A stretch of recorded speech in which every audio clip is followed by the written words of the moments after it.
j'espère que vous allez bien. On se retrouve aujourd'hui pour une vidéo complètement différente. Ce soir, on est le 19 décembre, donc il est 10h15. On est le jour même de mon 27e anniversaire. Puis en fait, j'ai plus du tout d'avance dans mon Vlogmas 000. Puis si je filmais pas ce soir, vous n'alliez pas avoir de vidéo demain. Puis ben, je vous avoue que le Vlogmas m'a tiré beaucoup de jus, mais je suis pas prête à abandonner dès maintenant. Donc j'aimerais pouvoir continuer sur cette lancée, puis publier une vidéo quand même demain matin. Cette vidéo-là, j'avais prévu de le filmer ce matin, de faire le montage durant la journée et de le publier pour vous demain. Mais la vie étant ce qu'elle est, puis le fait que j'avais fêté ma fête hier soir, ben aujourd'hui j'étais vraiment brûlée, fait que j'en ai profité pour prendre du temps pour moi puis me reposer. Ce qui fait en sorte que je me retrouve à vous filmer là, en ce moment, ce soir à 10h15. Fait que ce que je vais essayer de faire en fait, c'est que je vais filmer cette vidéo-là autant que possible, sans montage ou presque. Fait que comme ça va m'éviter du travail. Puis j'ai encore mon manteau, là, je viens juste de revenir de souper chez mon père pour ma fête. Fait que c'est ça, j'ai comme froid quand j'arrive. Fait que souvent quand j'arrive chez le monde, je garde mon manteau un petit peu quand j'arrive. Donc, cette vidéo-là, c'est une vidéo que j'ai préparée, veux pas, au fil des derniers mois. Je savais pas que ça allait être une vidéo au début, mais j'avais décidé de dresser la liste de 27 choses que j'ai appris dans cette 27e année. Donc, je vais vous lire les 27 choses que j'ai apprises.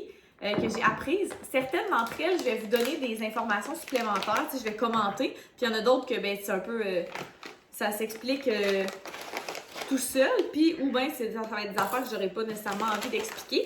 Mais je veux tout simplement vous partager 27 choses que j'ai apprises cette année. Donc, ça va comme ça. Puis en même temps, je vais faire une tisane à Gab puis un chocolat chaud pour moi.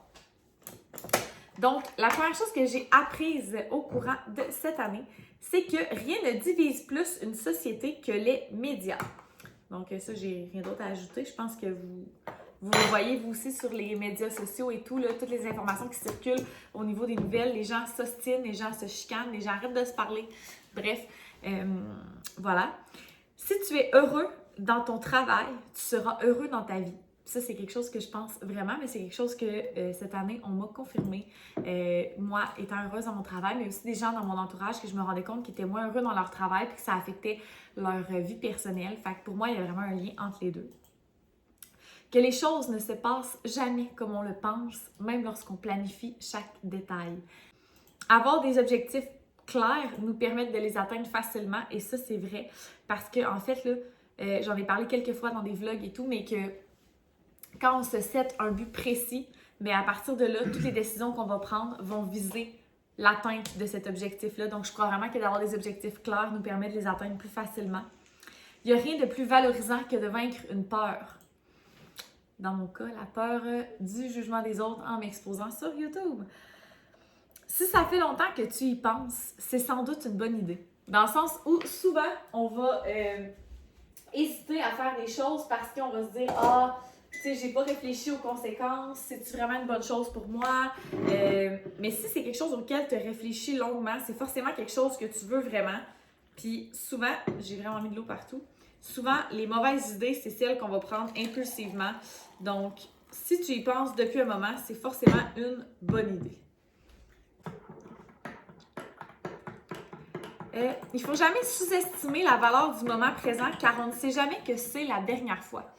Et ça, je pense que vous allez vraiment pouvoir relate à cet apprentissage-là parce que dans les dernières années, vous avez sûrement vous aussi vécu des dernières fois dans le sens où, tu sais, les dernières fois, exemple, tu sais, ça m'arrivait pas souvent, mais mettons la dernière fois qu'on est sorti dans un bar puis que personne n'avait peur de virus ou de quoi que ce soit puis que, tu sais, il n'y en avait pas de soucis, tu sais, il n'y avait pas de questionnement à savoir genre combien de personnes on va être, qui va être là, tu sais. Ou la dernière fois que vous avez vu peut-être quelqu'un qui était immunosupprimé, peu importe. Tu sais, mettons, moi, la dernière fois que j'ai vu mon grand-père, je ne savais pas que ça allait être la dernière fois. Fait que, tu sais, c'est des exemples comme ça. On se rend pas compte des fois que les meilleurs moments, on est en train de les vivre. On le sait juste une fois qu'ils sont passés. l'image que tu as de toi does matter. Dans le sens que moi, je me disais souvent que c'était pas grave si moi je m'aimais pas, tu sais, en autant que je donne l'impression que j'ai confiance en moi ou whatever, mais non, ça a un impact sur ma façon de me traiter, les pensées que j'ai à l'intérieur de moi involontairement. Donc, genre, vraiment l'image que toi, t'as de toi-même, ça change quelque chose, puis c'est important. Tu peux aimer un membre de ta famille tellement fort que ça fait mal. Puis ça, c'est le fait numéro 9 qui est arrivé comme plus à la mi-année. Avec l'arrivée de la petite Emma, qui est le bébé de ma sœur, que vous avez déjà vu. J'avais jamais aimé un membre de ma famille assez fort à ce point-là. Ça n'a pas de bon sens. J'ai pas de mots pour dire à quel point j'aime cet enfant. À part que je sais que ça me fait mal en dedans. Quand j'y pense trop, là, ça me fait mal ici. C'est pas parce que tu as déjà fait une chose qu'elle sera moins stressante la deuxième fois. Il y a des choses qu'on peut revivre encore et encore et encore, puis qui vont toujours nous créer un petit stress, puis c'est correct. Puis je pense que faut l'accepter. J'ai appris aussi que je suis encore plus sensible que je le pensais. Et je savais déjà que j'étais quelqu'un de sensible, mais cette année, j'ai appris que j'étais une personne hyper sensible. Donc, je suis très, très proche de mes émotions, mais c'est un peu ironique parce que je crois que dans mes anciens travails, mes anciens emplois en tant qu'intervenante, ben, j'avais tendance à beaucoup refouler ce côté hypersensible-là. Il me servait quand même, mais différemment, tu sais, je ne le laissais pas transparaître autant. Puis maintenant que je suis dans un milieu complètement différent, mais on dirait que j'accueille plus mes émotions puis je les vis plus à 100%. Donc, voilà. J'aime que les choses soient faites à la perfection. Et ça, je l'ai vraiment vu quand on construisait la maison. Je me rendais pas compte. Genre, je savais que j'aime que les choses soient bien faites, mais je me rendais pas compte à quel point les petits détails me dérangent dans la vie. Fait que c'est comme si moi, je me dis, tant qu'à faire quelque chose, on est aussi bien de le faire à la perfection. Fait que ça, c'est vraiment... ouais. Ça, la prochaine chose, la 13e chose que j'ai apprise cette année, c'est avec l'entraînement, avec la plateforme en ligne que j'utilise. C'est une phrase que ma coach préférée dit souvent, que je crois qui est vraie, puis qui fait référence aussi un peu à une autre chose que j'ai déjà dit, mais qui est « Things don't get easier, you only get better ». Et ça, c'est vrai. Dans le sens que, je sais pas si vous avez déjà entendu le saying qui dit genre « Practice makes perfect ». C'est vrai. Fait que, tu sais, il y a plein de choses dans notre vie que des fois, on va se dire « Ah, ben c'est tellement rendu plus facile maintenant ». Mais non, c'est pas plus facile. T'es seulement devenu meilleur à faire face à la situation, meilleur pour réaliser l'entraînement, meilleur pour plein de choses. Fait que dans la vie, c'est pas tout qui devient plus facile. Des fois, c'est juste toi qui deviens meilleur. Puis c'est con, mais ça, c'est important de se le dire que non, dans le fond, c'est juste moi qui s'est amélioré. Ton travail de rêve quand tu étais enfant n'est peut-être plus ton travail de rêve actuel. Et ça, ça a été quelque chose que j'ai appris au courant de l'année. Si vous me suivez depuis le début de ma chaîne, vous l'avez peut-être vu cet été, là, il y a un vlog qui porte ce titre-là. Je refuse mon emploi de rêve ou quelque chose comme ça. Donc moi, vraiment, quand j'étais enfant, quand j'étais plus jeune, je croyais vraiment que mon emploi de rêve, c'était d'être policière ou d'être agent correctionnel. Puis finalement, à l'âge adulte, quand je me suis rendue là, ben j'ai réalisé que peut-être que finalement, c'était plus ce que je souhaitais au plus profond de moi. Puis ça a été quand même difficile à accepter parce que je me disais, crime, j'étais allée à l'école pour ça. Tu sais, j'ai passé des examens, j'ai passé des entrevues. Tu sais, ça a été quand même un long processus pour tout ça pour me rendre compte que finalement, c'est plus nécessairement ce que je souhaite faire à l'heure actuelle. Peut-être que dans quelques années, ça va me réintéresser à nouveau, mais pour le moment, c'est plus ce que je souhaite. Puis ça a été comme un deuil à faire, mais je pense que c'est correct. Puis, tu sais, je pense qu'on peut se questionner aussi en tant qu'adulte. Genre, quand j'ai commencé mon processus d'études, tu sais, veux pas, on était des adolescents. Là, quand on a choisi de prendre nos sciences fortes, nos maths fortes, etc., rentrer au cégep, blablabla, ben on était des personnes qui étaient différentes de qui on est aujourd'hui. Fait que je pense que c'est correct d'accepter que ce que tu souhaitais faire puis ce que tu fais aujourd'hui, ça se peut que ce soit pas pareil. Puis ça veut pas dire que le temps que tu as passé à l'école, ben tu l'as perdu. Tes valeurs sont plus fortes que tu le penses. Puis ça, c'est con. Ça fait référence à beaucoup de choses, mais entre autres au fait que je ne mange pas de viande. Donc, cette année, ça a été mon année, depuis que je suis végétarienne, la plus difficile. J'avais beaucoup de craving, j'avais beaucoup d'envie, j'avais le goût. Des fois, j'avais même de la frustration par rapport à ça. Puis, tout le monde me disait, ben, tu sais, au pire, c'est pas grave. Tu sais, soit personne ne va le savoir, ou ben, tu sais, tu pourrais recommencer, mais d'en manger juste un peu. Puis, je suis comme, oui, mais je suis pas capable. Mes valeurs sont plus fortes que ça. Genre, je suis bloquée, tu sais, je veux bien, là, mais je trouve ça sent bon, je veux y goûter, mais je suis pas capable. Parce qu'il y a quelque chose qui m'arrête en dedans. C'est mes valeurs, fait que c'est pour ça que je dis que nos valeurs sont plus fortes qu'on le pense. Puis des fois, on va s'en rendre compte seulement quand on va être face à des situations qui vont ébranler nos valeurs. Gab, ta petite scène, elle va être prête. Je vais te sortir ça, là. Merci. Nous sommes 50% des gens qui nous entourent. Et ça, c'est vrai, puis ça fait quand même quelques années que je le sais, mais les gens qu'on côtoie au quotidien. Il y en a qui disent aussi qu'on est la somme des 5 personnes qu'on côtoie le plus souvent. En tout cas, quelque chose comme ça, mais bref, ce qui est important de retenir, c'est que les gens avec qui on passe du temps, les gens que l'on côtoie au quotidien, ben c'est les gens auxquels on va finir par ressembler le plus. Fait que s'il y a des gens dans ton entourage dont tu n'aimes pas la façon de penser, des gens dans ton entourage que tu n'aimes pas leur vibe, peu importe, leur valeur, ben en bout de ligne, il faut que tu te questionnes là-dessus parce que tu vas finir par leur ressembler et tu es semblable à ce qu'eux sont. Quand tu passes du temps avec des gens, tu prends un peu de ce qu'eux t'apportent, puis eux prennent un peu de ce que tu leur apportes. Fait qu'en bout de ligne, je pense que ça va juste à se questionner, à savoir avec quel genre de gens on veut s'entourer. Mais aussi, je pense qu'on peut le voir aussi au côté positif, dans le sens où moi, ça m'a été appris au travail. Puis, je travaille avec des gens qui sont très motivés, des femmes qui sont fortes, qui veulent réussir. Puis, moi, c'est vraiment ça qui m'a le plus charmée dans mon milieu de travail. Mais c'est aussi elle qui m'avait dit, ben tu sais, Camille, on est 50% des gens qu'on côtoie. Puis, ça m'a tellement marquée, fait que je me disais, moi, je vais m'entourer de gens comme vous. Fait que bref, c'est ça. Notre vision des choses est unique à nous-mêmes. Et ça, c'est vraiment important, OK? Puis c'est difficile. Puis je dis que je l'ai appris, mais je dirais pas que c'est acquis. Dans le sens où des fois, tu sais, tu vas avoir un débat avec quelqu'un, une argumentation avec quelqu'un, ou bien, tout simplement, deux personnes vont vivre une situation, vont être ensemble, vont la vivre au même moment. Puis Colin, ces deux personnes-là, ils n'ont pas vécu la même affaire en réalité. Parce que notre vision des choses est unique à nous-mêmes. Le point de vue que vous avez, vous, sur ce contenant-là, puis le point de vue que moi j'ai sur ce contenant-là, on le voit les deux en ce moment-là, mais on le voit pas de la même manière. Bien, c'est un peu le même principe pour tout ce qu'on vit dans notre vie, selon moi. J'ai besoin de faire du sport. Puis ça, c'est con, mais c'est un fait. J'en ai besoin pour me sentir bien dans ma tête, dans mon corps. Puis c'est comme dur à accepter là, pour moi là, de dire ça, parce que je ne tripe pas nécessairement sur tous les sports, mais je réalise que j'en ai besoin. Nous sommes le reflet de nos choix. Puis ça, je pense que c'est là qu'on voit que c'est important d'assumer nos choix et d'être certain des décisions que l'on prend dans notre vie au quotidien. Je peux pas tout faire et être tout. Ça, c'est quelque chose que j'ai encore de la difficulté à accepter parce que j'aimerais pouvoir tout faire. J'aimerais pouvoir avoir une chaîne YouTube, être impliquée dans mon travail de coach que je fais plus vraiment. J'aimerais être une employée modèle. J'aimerais être une tante exceptionnelle pour Emma. J'aimerais être une blonde dévouée.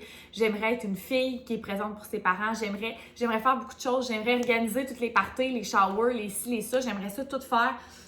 Mais je peux pas tout faire, puis je peux pas être tout non plus, dans le sens où des fois je me dis, faudrait que je prenne plus de temps pour méditer, faudrait que je prenne du temps pour faire du yoga, faudrait que je prenne du temps pour faire un journal de gratitude, faudrait que je prenne plus de temps pour lire, faudrait que je prenne...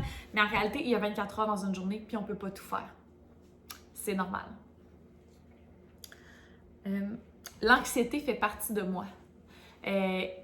Pendant longtemps, je disais que, je disais que j'ai un trouble anxieux. Mais maintenant, je dis souvent, je suis une personne anxieuse. Ça fait partie de moi, puis je pense que même si un jour j'ai réussi à mieux contrôler mon anxiété, bien, ça fait quand même partie de la personne que je suis ou que j'étais. Puis quand même, je crois que ça va me rester d'une certaine manière toute ma vie. Puis j'ai appris à dealer avec ça, puis ça fait partie de qui je suis, mais je m'en rendais juste pas compte. Je l'assumais pas à 100%. La chicane, c'est trop épuisant, puis la vie est trop courte. On peut avoir des désagréments avec des gens. On peut vivre des situations plus difficiles, mais j'ai choisi que je n'allais plus me chicaner cette année. Donc, des fois, quand j'ai des désagréments avec certaines personnes, bien, on s'entendra pas, c'est correct. On partage pas le même point de vue, c'est correct. Mais on n'est pas obligé de se détester, puis on n'est pas obligé de se chicaner. On peut souper ensemble, on peut être aux mêmes soirées, on peut, peu importe. Moi, j'ai plus d'énergie pour ça parce que la vie est trop courte. J'ai besoin de me sentir importante. Et ça, je sais que je suis pas la seule. Puis c'est surtout dans mon milieu de travail, puis dans les gens près de moi, les gens qui sont importants pour moi. J'ai besoin de sentir que je suis importante pour eux. Au travail, j'ai besoin de sentir qu'on a besoin de moi, que mon travail est important, que je change des choses au quotidien, que chaque petit geste fait une différence. Puis pour les gens qui sont proches de moi, j'ai besoin de sentir que j'ai la même importance pour eux dans leur vie qu'ils ont dans la mienne. Tout le monde a ses propres problèmes personnels et on en a tous. Les gens qui ont les mêmes passions que nous ressemblent. Et ça, je l'ai appris grâce à ma rencontre avec mes amis YouTube. Donc, Kat Charette, 456 et Claudage. Tu sais, je m'en allais à cette soirée-là sans les connaître vraiment. Tu sais, j'écoute leurs vlogs et tout, mais je leur avais jamais parlé pour vrai. Tu sais, je veux dire, on s'était jamais vus. Puis, je suis arrivée là-bas en me disant, tu sais, d'un coup qu'on s'entend pas bien, tu sais, d'un coup que... Puis finalement, je suis arrivée là, puis... On est tellement des personnes différentes, mais on a une seule passion commune. C'est ça qui a fait que j'ai vu une ressemblance entre chacune d'entre nous, même si on est des filles complètement différentes, qu'on a des emplois différents, peut-être des valeurs même différentes, mais on a une passion commune qui fait en sorte qu'on a des valeurs communes quand même. Même chose avec Audrey, de Dans la tête d'Audrey que j'ai rencontrée. Ça a été la même chose. On a une passion commune, on est des personnes complètement différentes, mais on a une passion commune, fait qu'en bout de ligne, on se ressemble quand même sur plusieurs points dans nos vies. Le 26e, donc l'avant-dernière chose que j'ai appris cette année, c'est que chaque jour, la vie nous apporte une raison d'éprouver de la gratitude. Et ça me vient de ma mère. Ma mère, presque, en fait, quand même souvent, va m'appeler puis me demander de lui nommer des choses pour lesquelles j'éprouve de la gratitude. Puis des fois, tu sais, c'est un moment, une mauvaise passe de la vie ou peu importe, puis je suis comme... Tu niaises-tu avec ta gratitude? Mais il y a toujours, je finis toujours par trouver. Fait que chaque jour, la vie nous apporte des choses pour lesquelles on peut éprouver de la gratitude. Des fois, ça prend simplement le temps de s'arrêter pour se questionner. Puis on s'arrête, puis on se questionne, puis ça nous permet de les voir. Et la dernière chose, c'est qu'il n'est jamais trop tard. Puis ça, c'est pour n'importe quoi. Il n'est jamais trop tard. Quelqu'un qui se réveille à 30 ans, qu'il n'est pas heureux dans son travail, bien, il n'est pas trop tard. Quelqu'un qui est malheureux dans son mariage ou dans son emploi ou peu importe, il n'est jamais trop tard. Mettons, moi, ma chaîne YouTube, j'étais comme, gars, les beauty gurus, putain tu sais, les vlogs, il y en a déjà plein des vlogueuses. Mais c'est pas grave, il n'est jamais trop tard. Il n'est jamais trop tard pour offrir tes excuses. Il n'est jamais trop tard pour commencer à bouger, T'as toujours voulu jouer du piano. Ben, il n'est jamais trop tard. Il sera jamais trop tard. Puis, je trouve que ça finit très bien, cette vidéo. Donc, quand j'ai dit ça, il n'est jamais trop tard. S'il y a quelque chose auquel tu as pensé, un membre de ta famille à qui tu n'as pas parlé depuis longtemps, peu importe, ben, il n'est jamais trop tard pour commencer, faire les premiers pas, que ce soit dans une passion, une relation, un nouvel emploi, un retour à l'école, peu importe. Fait que c'est ça. C'est ce qui va conclure cette vidéo-là. Fait que c'est une vidéo complètement différente, mais que je tenais à faire parce que moi, je me suis vraiment questionnée à savoir qu'est-ce que j'avais appris cette année. On dit appris ou apprise? Les choses que j'ai apprises. OK, bon. Que j'ai apprises cette année. Fait que j'ai voulu les partager avec vous. Puis aujourd'hui, c'est ma vraie journée d'anniversaire. Fait que je me disais que je fais ce que je veux. Mais bref, ça m'a fait plaisir de les partager avec vous. Fait que là, il est rendu assez tard. Je vais aller me coucher. Je vais faire la miniature pour ce magnifique vidéo que vous allez voir demain matin. Fait que je vous souhaite une excellente journée. Moi, je vais aller boire mon petit chocolat chaud parce que mine de rien, quand vous allez voir cette vidéo-là, demain, il va quand même falloir que j'aille travailler. Je ne suis pas encore en vacances. Le il est 10h35, fait qu'il faut vraiment que j'aille me coucher. Fait que je vous souhaite une belle journée tout le monde. Merci de m'avoir écouté, puis on se retrouve demain pour un prochain vlog. Bye tout le monde!